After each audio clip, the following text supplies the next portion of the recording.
Good morning, good afternoon, wherever you are in the world, and welcome to today's webinar on the very exciting topic of how generative AI can transform intelligent document processing. My name's Sally Fletcher, Head of SSON Digital, and I'm delighted to be hosting this session today. So for any of you, I can see there's some old friends on the webinar, but if any of you that are joining us for the first time, a few quick housekeeping notices that I always like to highlight. So we do have a range of icons to the bottom of your screen. There's a question mark if you do have any FAQs, any technical problems during the session, the answer will likely be in there. But similarly, me and my colleagues Ashley and Alice are also in the attendee chat, so please do message us. There's also the attendee chat is the right place for your questions. If you have questions, our speakers are all here live. So please do make the most of having such expert speakers on the session and get in your questions and your comments. There's also a smiley face. It is very difficult presenting online because we can't hear you, we can't see you. We love to know you're out there. So please do give our speakers a thumbs up if you agree with what they're saying, a smiley maybe if you really agree with what they're saying. But we love to get that feedback. There's also the speaker bio and LinkedIn. Chris Huff is going to introduce our speakers very shortly, but you can connect to them on LinkedIn, read more about them in that head and shoulders icon that you can see. And finally, there's our resource center. So our resource center has additional resources related to the topic of the session. So we do have a copy of the slides in here for you. There's no need to make notes or screenshots. You can just read more and download them here. Everyone's making use of the emojis. Thank you, guys. There's also a link here to the base64.ai website, and there's a link to an ROI calculator that is really, really useful and effective. So, during the session, please do click on these and explore. So I am going to hand over to our moderator for today and our first speaker. His name is Chris Huff, and he's a CEO of base64.ai, which are a pioneering artificial intelligence software company who are revolutionizing document intelligence. Chris himself has over 30 years of experience and a proven track record of driving innovation and growth. So yeah, I'm going to hand over to you, Chris. You're the perfect person to talk to us about this topic. Thanks, Sally. And I did see a number of thumbs up. So the crowd and audience obviously believes you've done an amazing job of opening this up. So thank you. Like Sally, good morning or good afternoon, wherever you may call home. Welcome to our webinar on how GenAI can transform intelligent document processing. We have a number of high interest items on the docket today, so let's jump straight in. First, we're going to start with a brief introduction of the speakers and what you should expect to get out of today's session. Pari, who is the CEO of Zenove, is then going to share global and macro insights on how AI is impacting the IDP market. Then Chris Lewis, the CTO of Avetta, is going to provide a real-life customer testimonial on how he adopted an AI-powered IDP solution, what that journey was like, the impact and the value that he is seeing. We'll then share a behind-the-scenes look at an actual AI-powered IDP platform. Hint on this one, it's base64.ai. We will then wrap by bringing all three of us back together, so Pari, Chris Lewis, and myself, for a roundtable discussion. And then we will conclude with an audience Q&A. So let's jump right in. Again, this is what it is you should expect by the end of the webinar. You will have a better understanding of the latest AI advancements in IDP. And the team here is going to cover the entire AI alphabet soup of acronyms, from GenAI to machine learning to natural language processing, large language models, large action models, icing on the cake, autonomous agents, and the impact that they're having in the IDP market. We will also provide practical insights and a framework to help evaluate AI-powered solutions. And probably the most important is that you will hear a customer testimonial on the real-world impact of AI-powered IDP on the business. Joining me today are two esteemed colleagues. First, Pari Natarajan, CEO and founder of Zenove, a global management consulting firm, and Chris Lewis, CTO of Avetta, a leading marketplace company that uses technology and software to deliver risk and compliance solutions. All right, let's go ahead and jump in. Let's get started. Pari, I'm going to kick this over to you for an overview on how AI is impacting the IDP landscape.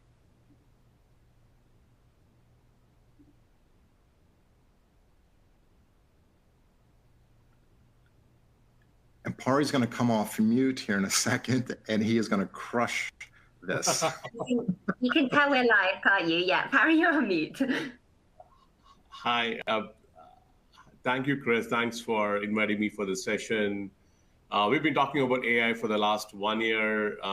We'll dive a little bit into what does AI mean into IDP and how should enterprises make a decision around IDP and automation overall. If you look at intelligent automation 1.0, even if you go way back 50, 70 years ago when Henry Ford designed the assembly line, that enabled the whole first version of physical manual labor automation. Then the advent of RPA and other technologies over the last decade created the more clerical human tasks can be automated using technology. Started with process discovery, task mining, understanding how to re-engineer processes, how do you ingest documents in your overall process workflow, manage these documents, and also use RPA or API to integrate siloed processes and tasks and interact with it in terms of a low-code system, designing your user interface using a low-code system, or using rudimentary voice chat. So that's really what happened in automation over the last 10 years. There are several companies got created, several unicorns got created. There was quite a bit of productivity improvement.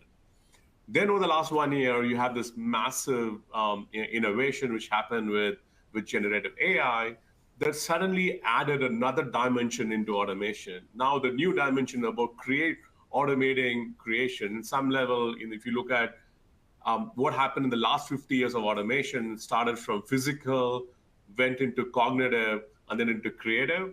The current version of AI-led automation is starting from creative, going into cognitive, and then hopefully over the next few years, going into more complex physical labor automation. And the creation, it's happening across, right? Automation really, like I said, stopped with the clerical job. Now you're able to do code automation, test case automation, content creation around marketing. So the scope of what automation could do has dramatically increased just in the last 1 year. And it's just not the scope has increased, but even the traditional intelligent automation 1.0 steps has been improved in capability significantly by AI. If you think of just robotic process automation, now it's possible for you to automatically build out these robots rather than somebody sitting and recording these robots. Or low-code application development, we are starting to see a productivity improvement of developers anywhere between 30 to 50% on task completion. In fact, a lot of the developers are, not even the companies are giving them the tools, they are going in and investing in the AI tools themselves to be able to improve their productivity. So low-code, no-code development has really been kind of revolutionized over the last 1 year. And intelligent virtualization, almost now we are able to have human-like conversations, not just chat, but more into multimodal video and audio and so on. So generative AI added a new dimension, like I talked about in the last slide, but also is improving different aspects of intelligent automation 1.0 aspects of automation. And the important part of that, and today's webinar is on that, is intelligent document processing. And if you look at this value chain, be it in terms of training, pre-processing, document classification, extraction, across the value chain, there is a significant role AI is starting to play.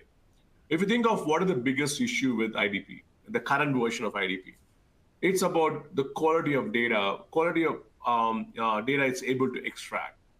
The amount of time it takes to train the models, the number of failures we need to deal with at the early stage while you're tuning the model.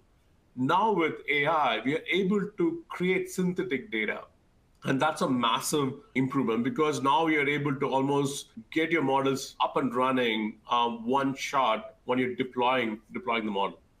And think of data extraction. Now, the data extraction at traditional IDPs was template-based, rule-based. Now, with AI, there is a lot of context. It's possible for the AI to extract that information without you having to have a lot of rules. Now, so that you're now not just able to use IDP for more traditional processes, but really on customer-facing processes as well. Then going into analytics. Now, the analytics, a lot of times, the IDP would give you, extract the data and provide you that information. The humans will have to drive the analysis, and it's based on human judgment and capability of these skills. And you've seen that when you look at your agents or your process owners, they don't have the level of sophistication to drive this analytics. Now, AI is enabling them to drive significant amount of analytics on top of the data which is being extracted from the traditional IDP process. So overall, across the IDP value chain, AI is playing a significant role in up-leveling the capability of what is feasible from IDP. What this is doing is transforming IDP, which was really I would think of them as an information aspect of the automation value chain. All it was doing is to extract information. What is possible today is using this information, you're able to derive contextual insights based on the process which you're driving. So companies are now starting to use this even for more complex processes like revenue cycle management in the healthcare industry, claim processing, in loan processing, and so on, not just for your traditional back office, finance, or HR processing. And third part, and Chris alluded to large action modules. So it's not just about getting this information, deriving insight, but also acting on those insights. In some level, if you think of this, when IDP was playing a role in one aspect of the workflow, is now able to drive what I call as an autonomous workflow, right? The overall process is completely automated, where the specific actions based on the injected information it's been taken care of. So take an example of a loan application process, right? In a traditional model, what IDP would do is extract the data, and then it gives it to somebody else to underwrite the loan, make decisions around the loan. Now it's possible for you to derive insights from the documents with other contextual data which is available in the enterprise to underwrite these loans and actually process and approve or disapprove the loan without any human intervention. So more and more what IDP is enabling is moving from a traditional automated workflow to what I call as an autonomous workflow. That's a revolution where the level of productivity improvement it could create, and also in some level, some of the complex tasks, you need talent, which is very difficult to find. It not only increases productivity, it also reduces the reliance on talent with high level of domain capability. So the whole process, AI is able to drive and derive value. So from an enterprise perspective, what does enterprise need to do to drive this? First of all, is ensuring that all the relevant stakeholders have the relevant knowledge about what IDP could do for the enterprise. So having that understanding is super critical. And then having a very thorough process to understand what are some of the use cases where AI-led IDP could have significant value, and understand case studies of what has been done in the industry till now, and building your knowledge and confidence on what IDP could do. It's a first key aspect organization to focus on. Second, it's always important to choose, because some of the traditional IDP vendors are also getting into AI, but that's more in terms of in a way there's dilemma. So they are getting disrupted. They're looking at how do I use AI to defend. Also, there are a whole lot of new AI native companies which are coming in. So how do you now evaluate and understand these AI native solutions and which have high level of scalability and also integrate very well with your existing system of records and other systems in your organization? That's very important to adopt AI first solutions. Third is how do you continue to monitor and manage, especially things around governance of AI models is super critical, and driving that and driving change management. And in some level, what we have seen is AI adoption. It's not just top down, it's also driven bottoms up, where if even your low code, no code developer, your process owners are able to adopt AI themselves. So it's a combination of top down and bottoms up approach to adoption of AI-led solutions to driving organizational change management. It's going to be very critical for you to drive this. So overall, we are getting into this very interesting phase in evolution of IDP and AI. We are just getting started. There is going to be exciting innovation which is going to happen and truly get the world into a world from an automated workflow world to an autonomous workflow world. Thank you. Back to you, Chris. All right, Pari, that was phenomenal. I think it aligns great with sort of where we're going to go, which next is going to be to another Chris Lewis, the CTO of Avetta. Chris? Let's go to the next. Okay. Thank you, Chris. So Avetta is in the supply chain safety and sustainability business. We work with clients such as Amazon. It's a familiar name for all of us. So a company like Amazon has thousands, probably hundreds of thousands of suppliers. And at Avetta, our job is to vet all their suppliers to make sure that they're following safe and sustainable practices. Validating their insurance is one of the tasks that we perform. So suppliers get their insurance in the marketplace, and in the US, it's in the form of an Accord 25 document that you're seeing on the right-hand side of the screen. It has a number of data points, what is general liability, umbrella, various other pieces of information. 4 years ago, when I joined Avetta, the process of getting this information and entering it into our system was extremely manual. So you can imagine we have over 100,000 suppliers, and each one of them is entering their insurance data manually. And then our back office team, which is verifying this information, they're also doing a lot of work manually. When we joined, the CEO said this has to change because it's really frustrating our customers as well as the colleagues who are processing this information. So prior to working with Base 64, we engaged 2 other companies and went into lengthy POCs with them. The results were disappointing, to say the least, because we could not get the accuracy high enough. It was interesting that both the companies told us that the expectations we had were too high from an accuracy perspective, and that 70 to 80% accuracy was normal in this business. This was not acceptable to us because we felt it would create a bad experience. So even for the 20 to 30% suppliers whose data would be processed incorrectly, that would not be good. Even our back office team told us that incorrect data would just create more work for them. Fortunately, around that time, we got introduced to Base 64. And I'm excited to say the results we got, even during our initial testing, were just amazing. It was just good to see those numbers. We were seeing numbers in the high 90% from an accuracy perspective.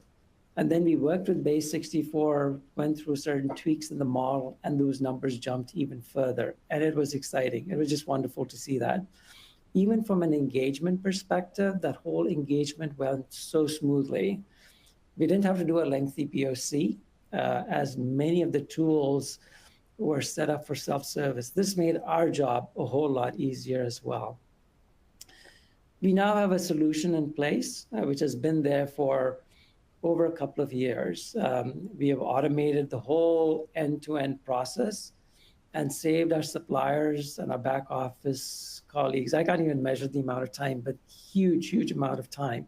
When we think about our over 100,000 suppliers, they get their document, they upload their form, and are good to go. All the data gets processed pretty much in real time. We get the results, there's no manual entry.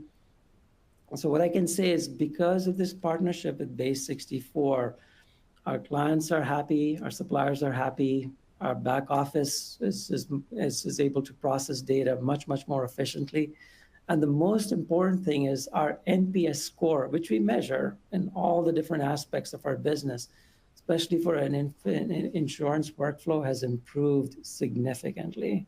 So just glad to see how well this partnership has been working for us with Base 64. So with that, I'll hand over back to you, Chris.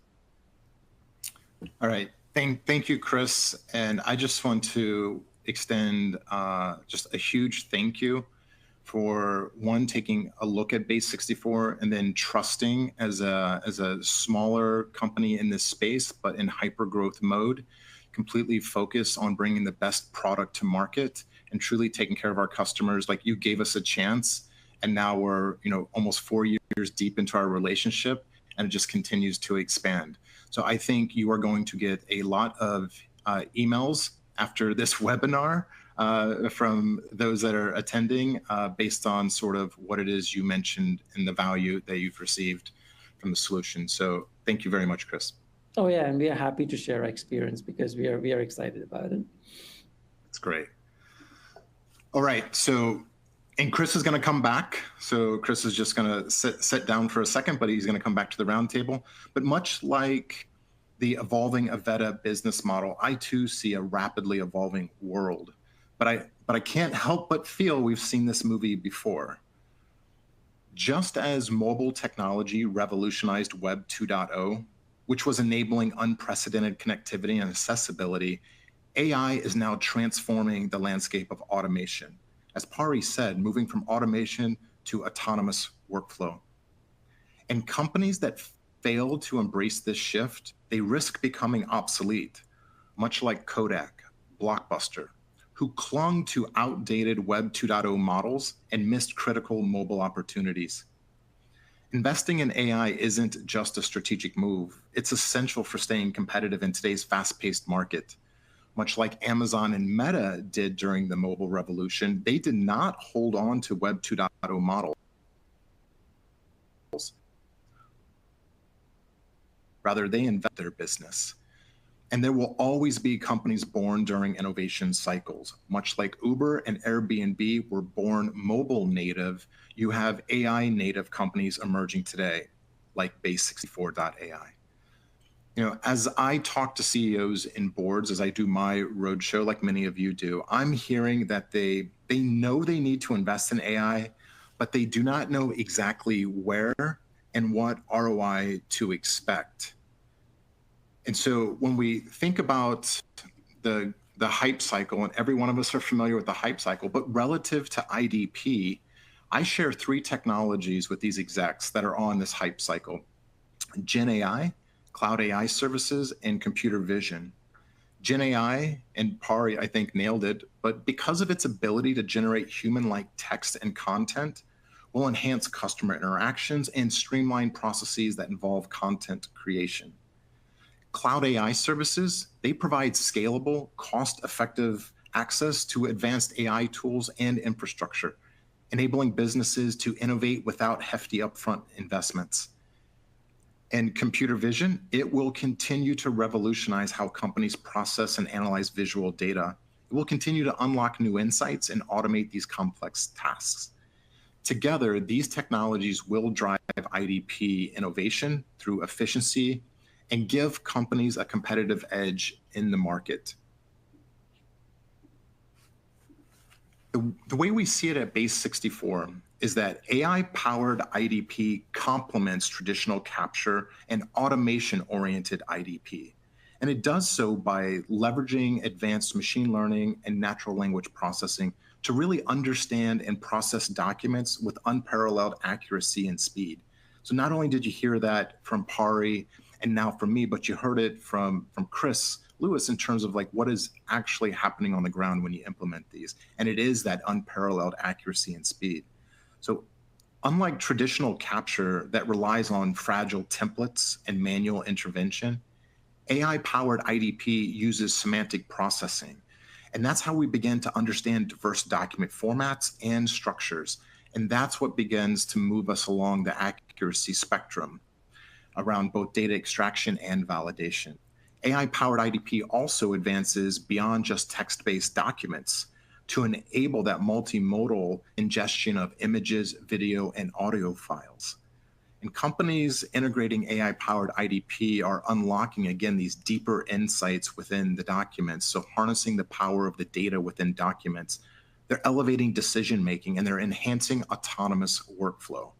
And I believe that is what is going to allow companies to continue to shift employees from transactional work to knowledge work. When we think of the Base64.ai document intelligence platform, it is really designed to deliver extreme multimodal ingestion accuracy, handling documents, images, video, audio files with precision. We do this by leveraging RAG and GenAI. I'll back up a second. RAG, Retrieval Augmented Generation. And when you use RAG and GenAI, the platform is able to provide valuable business insights and trend analysis. So no longer just ingesting the information, but beginning to surface deep insights. And this allows customers to also talk to their data. So you can use natural language voice interface with our platform to talk to your data. And again, backing up a little bit to RAG, I know I gloss over that pretty quickly. And I do get execs that ask, a lot of questions around retrieval augmented generation. They're hearing a lot about it. The questions are, why is it popular? Like, why should I care about it? And what I tend to do is break it down on a fundamental level and explaining it. Imagine you are looking for information on an upcoming vacation to St. Lucia, my favorite spot. You could go to the library and read every book and eventually find the travel section, and then eventually find a book on St. Lucia. Or you could go straight to the travel section and go straight to a book on St. Lucia. That latter approach is equivalent to RAG. Each search query that uses RAG search is directed to specific data repositories where the information is stored. So it's much more efficient and the precision goes up. So hallucinations go down, accuracy goes up, because you're not going through all of the available data. You're going to where you know the data is stored. And then once we receive insights from RAG, we use large action models and pre-built integrations to drive that autonomous workflow that Pari was talking about. And so this isn't a 5-year out thing. This is capability that you can begin to use today. So let's also demystify what a large action model actually does. First, to set context, a large language model is simply a static corpus of data. For example, all of the information on the internet, or to use my previous example, all the books in a library. Think of that as like a large language model. But you cannot perform any downstream action or autonomous workflow with a large language model. But a large action model allows you to take action based on the output of a large language model and retrieval augmented generation search. Like in the demo you see on this slide. In this demo, a customer has essentially ingested thousands of driver's licenses to create a large corpus of data. A Base64 large action model, which is illustrated here, is basically the platform's ability to take a high-level user command or question, which is what you see in the upper left, saying, show me male drivers over 35 whose license have expired. Our platform then breaks that user question down into actionable search queries and criteria. So you see gender, date of birth, expiration date, the list can go on. But these are auto-generated based on you simply talking to our platform around what it is you want. We then process the large amounts of data within that corpus of data and provide meaningful, organized results efficiently. And that's what you see over on the right in table format with all the data normalized. This is an example, and hopefully how you can see how large action models work in concert with large language models to make an end-to-end process incredibly efficient. This eliminates the need, as Chris was talking about, for a lot of manual design of query, data interrogation, data cleanup, and analysis. And all of this is actioned through an AI model. Another customer-friendly aspect that we're seeing in AI-powered IDP solutions, and again, we provide this on our platform, is that these platforms, these AI-native platforms, should serve as a connective tissue to ingest complex documents and move the data seamlessly among disparate data sources, applications, and people. So you can think of Base64.ai as the document intelligence AI brains within an ecosystem of workflow, RPA, robotic process automation, ERP, and CRM platforms. Again, a lot of acronyms. But by integrating Base64's advanced AI capabilities, the natural language processing for entity recognition, computer vision, semantic processing, the list goes on. But any third-party platform can process and understand diverse and complex document types with exceptional accuracy and speed. This is acknowledging that you have invested and innovated yourselves likely into a degree of complexity with your IT estate, where another application that requires more governance is probably the last thing that you need. Okay, so that's enough. Let's get to what most of you probably came to see, which is a great roundtable discussion. But first, let's take a quick poll of the audience so we can understand the sentiment that is out there, which will fuel the roundtable discussion. So Sally, I'll kick this back over to you. Yeah, I'm going to put you guys to work, the audience. You've been sitting around for far too long. Let's see what your biggest challenge is. So yeah, we really want to know, if you're exploring or you're using IDP solutions, what's your biggest challenge? Is it accuracy and reliability, business insights not good enough, integration complexity, user interface and usability, ingestion limitation, or something else? And if there is something else, then please do pop it in the attendee chat. We'd love to see what you're facing. And I had a question come through. It's been loads of fantastic questions on the attendee chat already. But while we wait for the answers, Pari, I'd love to just shoot a question over to you that came up from Matthias. And Matthias is asking, he says, thank you for the great insights. What risks do we consider when automating approval workflows which impact a company's financials? And what controls can we implement to ensure compliance? So yeah, what are the risks in your opinion? Yeah, so one of the risks around AI is the whole ethical part of AI, and how do we ensure you're able to remove the biases in the AI? That's going to be very critical, especially when you're making your processes autonomous and driving approval, be it claims and loans. That's going to be very, very critical. I would say that's the number one challenge. There are several solutions which are coming in to be able to have the right guardrails. So when they're evaluating the right AI solution, it's important to provide a lot more weightage to the governance and these aspects of AI as well. Thank you. Great answer.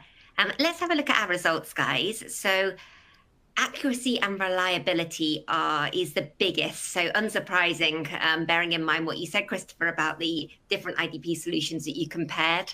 Integration complexity, again, okay, interesting. And does that, resonate with what you're seeing in the market, Chris? Sally, we've got two Chris's. Yeah. Sorry. Does that resonate with what you were saying, Christopher? Yeah, so for us, the accuracy was really, really important because, we all hear, garbage in, garbage out. If the data is wrong, our clients and customers, they just lose trust. So that was a really, really important piece. And like I mentioned, that had to get sorted out, which Base64 helped us with. And I can see the integration complexity as well. And that actually turned out to be, again, something that was easy for us. When we worked with Base64, their APIs were well-defined. Trying to connect to their system was not complex. So that was also good for us. We were able to get a solution up and running pretty quickly. And the whole system has been very, very stable. So again, the stability and scalability is something that is important because we have spikes in our business, and we want to make sure that those get handled. So looking at these top things that have been raised, we were able to, get them sorted with Base 64. Yeah, that's such a good point because, any solution that you're looking at integrating has to be not only agile, but also future-proof for how your business might grow and what you might want to take on board. So that's really good to know. And let's just kind of move on to the next poll as well, because I know, we're moving on in time. So our next question for you guys, our audience, is what AI features would you most like to see in your IDP solution? So today's all about AI, and we want to look at what AI can offer and what would you like to see. So is it computer vision, data extraction, multimodal data processing, large action models, GenAI search, integration with enterprise systems, or real-time processing and insights? So yeah, if you do have something else as well, do pop it in the attendee chat. And let's take another question while we wait for people to answer that. A question that came through from John, and this is to Christopher. He says, did you use an RPA tool in conjunction with Base 64 for the results that you shared? And our RPA tool? Yeah, did you use any robotics, any automation? Was it purely the Base 64 IDP solution that you were using? So what we were doing is for at least this workflow, it was pretty much the Base 64 solution that was there. Now, there's certain other things that we did. There was some core piece that we used to connect to Base 64 and get the data that we needed. But for certain other things, we also looked at the whole workflow as well. So it's kind of interesting that in the previous question, one of the things that was mentioned is not just reliability and integration, but also kind of look at the user interface as well as the insights. So we worked with Base 64, but we also spent time on what is the workflow we need to be looking at to make things easier. And then the other thing that we are seeing, the customers do want to know what they are seeing as we are processing these documents. What is the insight? So we kind of looked at a number of different things to make sure we were making that workflow as easy as possible, getting things processed, but also providing some insights as to why certain documents were getting rejected, what were some common patterns that we were seeing with suppliers on why their insurance numbers didn't matter, because those are the kind of things that clients want to know. Is the number that we have asked of a supplier in line with what other businesses are doing? So we needed to look at all those different things as we put together a solution.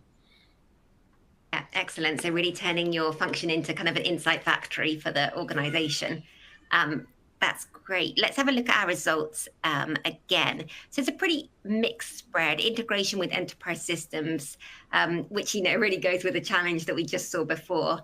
Unsurprisingly, that's what people would like AI to fix.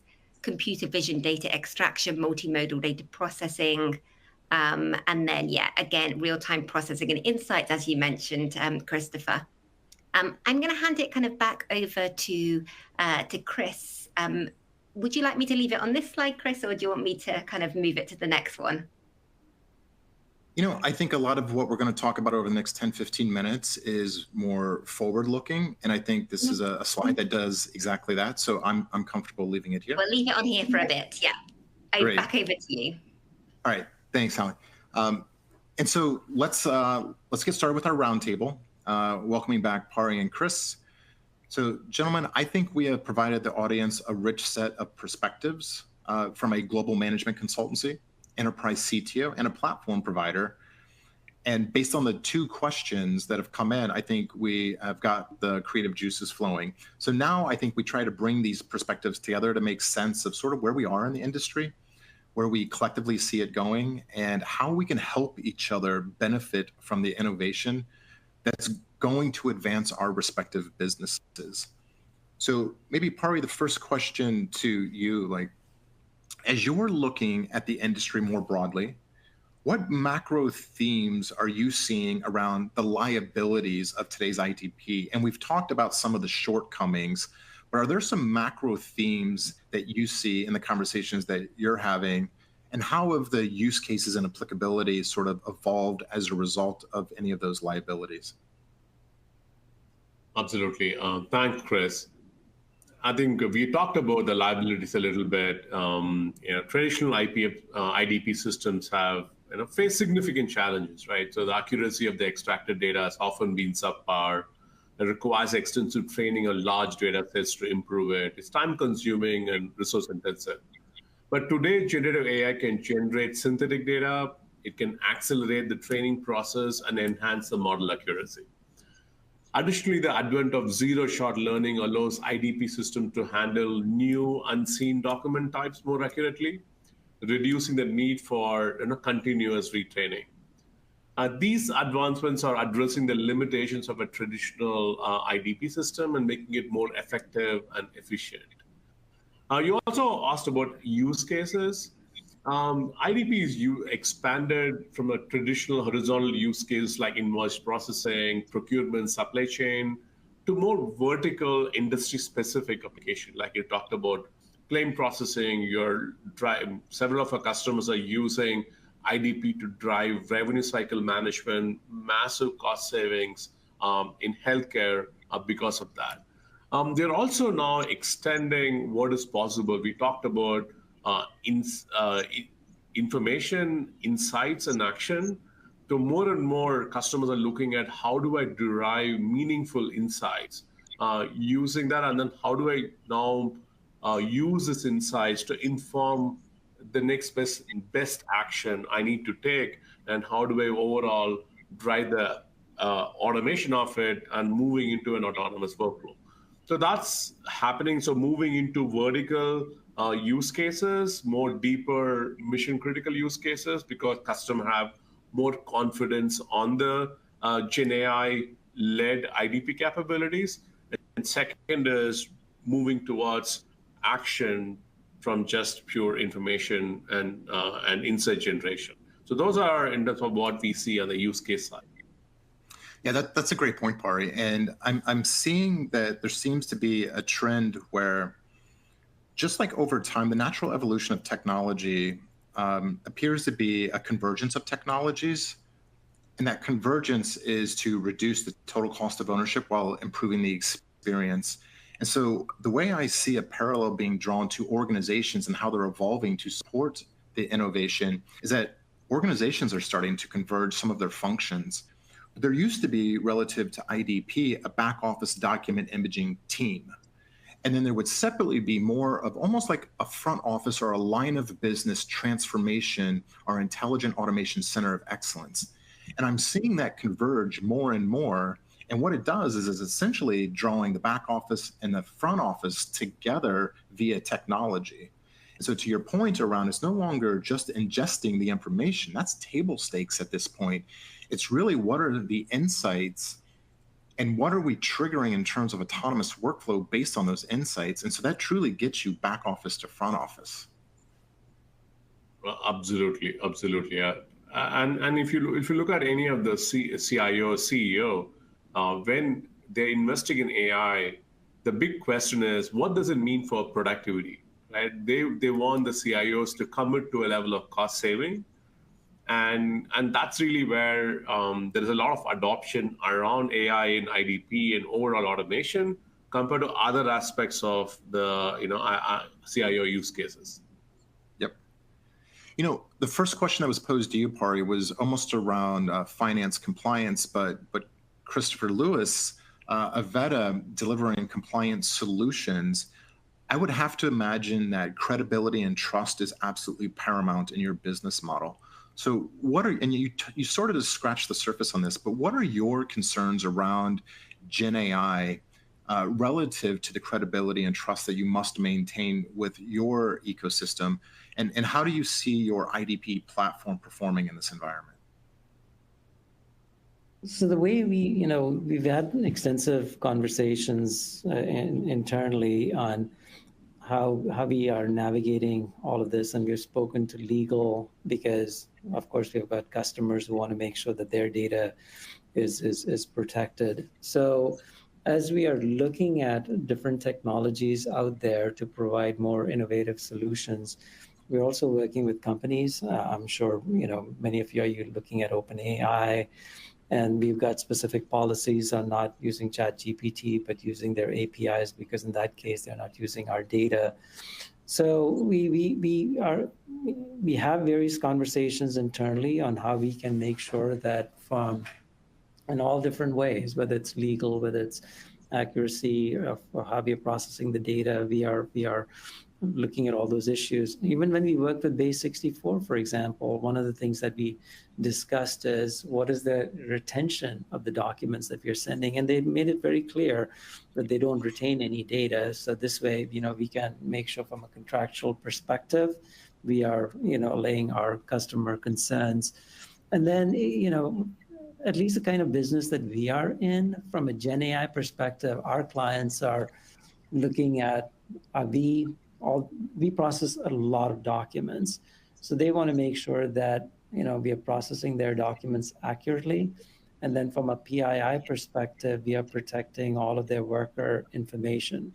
So whatever we do, those are the kind of things that we have to look at and make sure that we are living by our contracts that we have with our customers and protecting all of that, all those pieces of information. Next question, and a little bit of this is queued up by what's coming in, and I know we're explicitly going to get to audience Q&A here in a second, but how quickly, Pari, do you believe businesses will adopt AI-powered IDP? And I'll maybe draw a parallel or put it in context to RPA 10, 12, 15 years ago, which was there was a lot of talk, there was a lot of hype, there was a lot of adoption, but not many of the proof of concepts really scaled. Some did, but I mean, numbers from analyst firms like yourself and others have indicated that upwards of 60+% just never scaled. So how do you see IDP, AI-powered IDP, differing from that? Yeah. So first of all, there are two things happening simultaneously here. One is pretty much everyone have seen the benefit of AI the last 1 year, like almost like how when you have the mobile phones came in, and people are like, wow, this is a great experience. I want the same experience in my enterprise. And that changed the enterprise system for us for good for the last 10 years. We're having a very similar moment with ChatGPT, where every CEO and every CXO is looking at it and say, how do I have this kind of capability in my workflow? So that's kind of one, right? And what does it translate into? Like I said before, it translates into productivity. How do I now reduce the number of labor hours I'm spending on my back office and some level in front office as well? And so that's driving a top-down push around AI adoption, and AI adoption more so in automation and IDP and so on. The second part is bottoms up. You're starting to see users also using this technology. And they're figuring out, how do I now make my job more meaningful, more purposeful, and higher order? And what are the things I can reduce by using these tools? Because the tools become much easier to use. So your individual workers, your back office workers, the front office workers are starting to use these tools and adopt them and see tangible values. A combination of this is what is making this powerful, almost similar to how we saw the mobile adoption happening in enterprise. We will see a similar wave of AI-led automation being adopted in enterprise. Yeah, so interesting. So having led an automation practice at Deloitte, so my previous life, or 2 lives ago, I've seen the transformative impact of AI innovation on enterprise customers. And what I found most impactful was the top-down buy-in. It was absolutely contagious, because once boards, CEO, management teams, once they craft a strategy that includes innovation and using customer data for feedback to make enterprise business decisions, it just simply permeates throughout budgets and operational plans. And a great idea without budget, we all know where that goes. That's shelfware. And so the top down is so important, because it does get built into budgets. both current year and programmed in the out years, and then operational plans. And so when leadership is committed, I think it sets a clear true north direction for the company.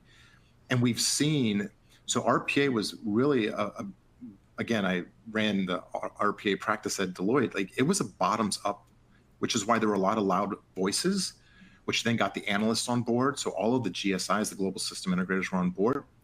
But then you saw some of the CIOs, CTOs, and some of the C-suite sort of go, whoa, whoa, whoa, we've got bots gone wild here.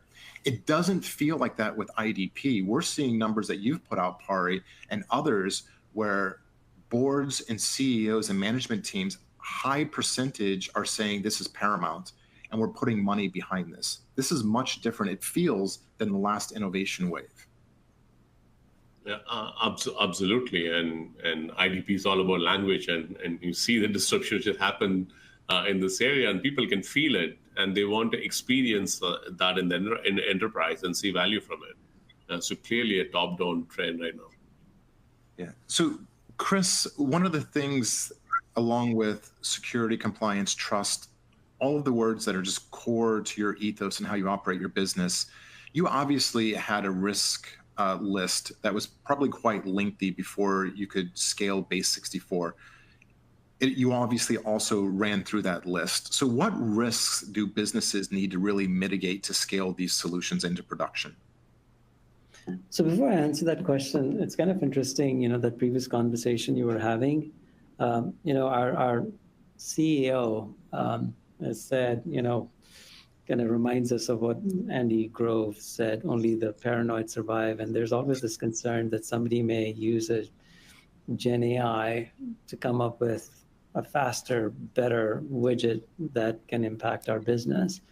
So we are constantly looking at, how we can leverage GenAI to really, really bring value to our customers. And like, you mentioned that companies are looking at investments. We are doing the same thing over here, kind of saying, what investments do we need so that we can stay ahead of our competitors? And then something that we all should consider.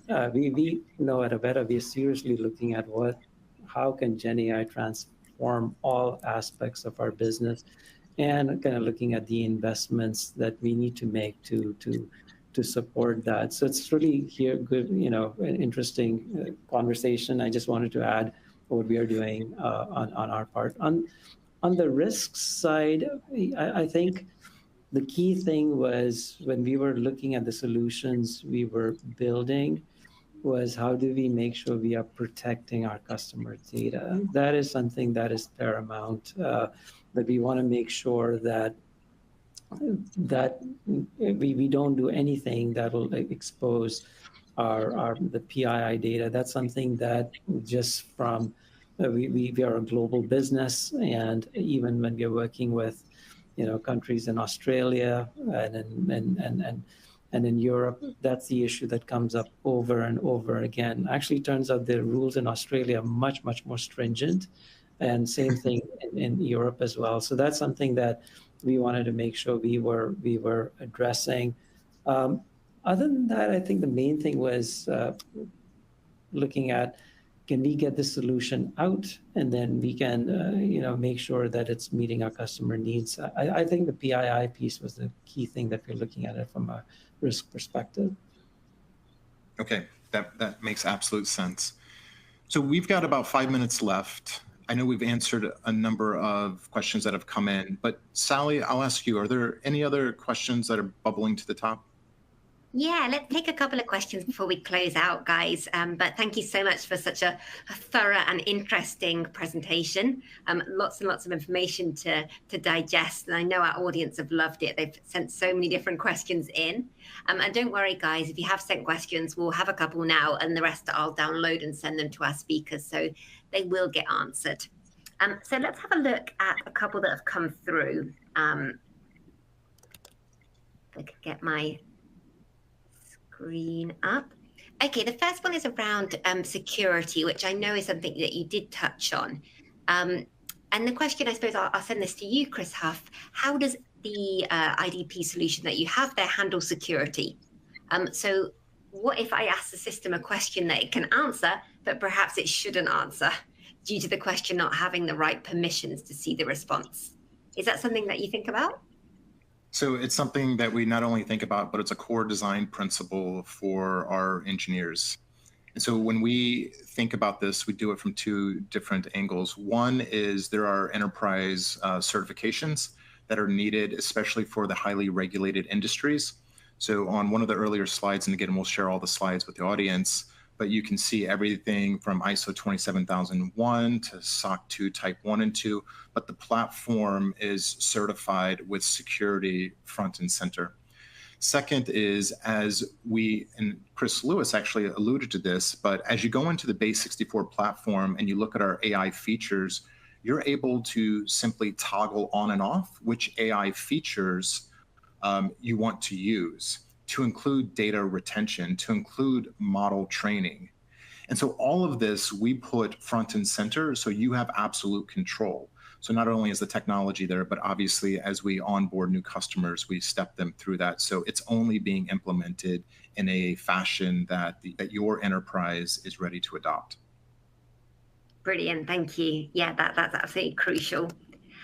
Pari, a question that came through for you is, the question is, for all enterprises, how are the outcomes changing for us today? So do you see IDP gaining greater importance in a tech stack with the advent of GenAI? You mean like how is it, what is the outcome which is delivering for the enterprise? Is that what you're saying? I think the question is more like, is IDP gaining in greater importance in the tech stack? Absolutely, right? Because the kind of innovation which happen in AI is to a large extent around documents and language and so on. So the importance and priority when companies think about automation, when you even think about an automation center of excellence, the center of the automation excellence before was RPA. Now that's moving left to more IDP, because that's where a lot of the innovation which has happened, and that is going to propel the action within the workflow. So more and more focus and the center of gravity within the automation center of excellence is moving towards IDP. Brilliant. That's very, exciting times for these webinars for sure. Chris, let me just take one more question before we close out, and that's about languages, because we've been asked a lot about languages. Could you just give us an overview of the different language options that Base64.ai can offer? There are over 160 languages that the platform can handle. Blimey, that's a lot. So yeah, that's pretty much the most I've heard of. Okay, fantastic. That was a short answer, so I'll give you another one before we close. Can you just expand on if you need to train the tool to recognize the different invoices? That was another question we got through. To recognize different invoices? Well, there are 2,800 out-of-the-box forms, and you can see this on the website. You can also test drive the complete platform for free, all of the capabilities. It's not throttled. Just a little bit of volume, but you'll be able to test everything. But anything outside of those 2,800, as Chris Lewis and Avetta attested to, you can fine-tune the model. So we use a semantic processing AI model for anything outside of those 2,800. So it has a really high first pass rate. You heard Chris talk about the pass rate that was really high for him. And then we fine-tune that semantic process to move it even higher. Fantastic. Brilliant. Well, sadly, that's all we've got time for.